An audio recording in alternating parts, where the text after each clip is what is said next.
రాష్ట్ర వ్యాప్తంగా ప్రతినిత్యం లక్షలాది మంది పేదల కడుపు నింపే అన్నా క్యాంటీన్లు చంద్రబాబు నాయుడు గారు తిరిగి ముఖ్యమంత్రి కావడంతో పునఃప్రారంభమయ్యాయి. ఇప్పటికే 175 క్యాంటీన్లు రాష్ట్ర వ్యాప్తంగా పేదలకు అన్నం పెడతా ఉన్నాయి. మేము ఎన్నికల సమయంలో ఇచ్చిన హామీ ప్రకారం మూతబడ్డ అన్నా క్యాంటీన్లను తిరిగి ప్రారంభం చేస్తామని చెప్పాం. ఈరోజు రాయదుర్గం పట్టణంలో అన్నా క్యాంటీన్ను మళ్ళా ప్రారంభం చేశాం. మొదటి విడతలో 100, తర్వాత 75, రాష్ట్ర వ్యాప్తంగా 175 అన్నా క్యాంటీన్లు ప్రారంభమయ్యాయి. మనకు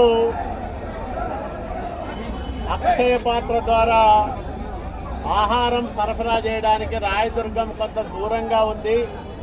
కళ్యాణ్ దుర్గం ప్రారంభమైన తర్వాత రెండు ఒకేసారి ప్రారంభం చేస్తామని చెప్పినప్పటికీ రాయదుర్గంలో పేద ప్రజలకు పట్టెడన్నం పెట్టే అన్నా క్యాంటీన్ సాధ్యమైనంత త్వరగా ప్రారంభం చేయాలనే ఉద్దేశంతో రాష్ట్ర పురపాలక శాఖ మంత్రి నారాయణ గారికి,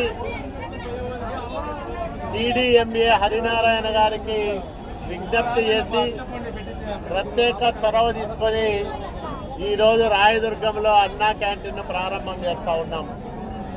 ఇది వైసీపీ నాయకులకు ఒక కనువిప్పు కావాలి.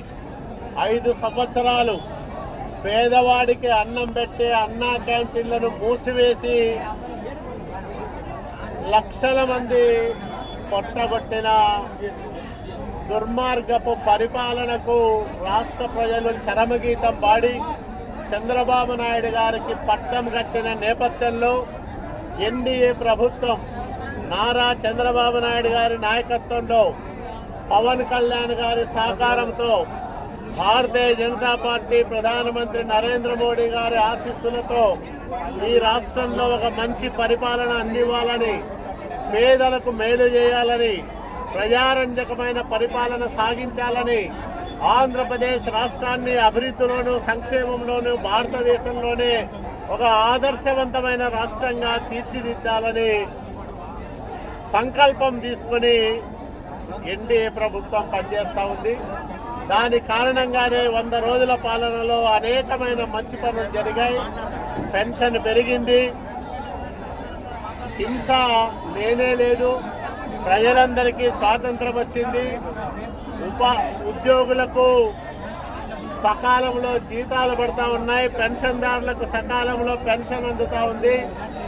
ఇవన్నీ కూడా ఒక మంచి పరిపాలనకు దృష్టాంతాలని నేను మీ అందరికీ మనవి చేసుకుంటూ రాయదుర్గంలో ఈరోజు ప్రారంభమైన ఈ అన్నా క్యాంటీన్ పేదల ఆకలి తీర్చడంలో అగ్రభాగాన ఉంటుందని, ఎందుకంటే గతంలో కూడా రాయలసీమ జోన్లోనే ఎక్కువ మందికి సేవలు అందించిన చరిత్ర రాయదుర్గం అన్నా క్యాంటీన్కు ఉంది. కాబట్టి మళ్ళీ అదే ప్రకారంగా పేదల ఆకలి తీర్చడంలో అగ్రభాగాన రాయదుర్గం అన్నా క్యాంటీన్ నిలవాలని, నిలుస్తుందని ప్రగాఢంగా కోరుకుంటూ ఆశిస్తూ సెలవు తీసుకుంటా ఉన్నాం.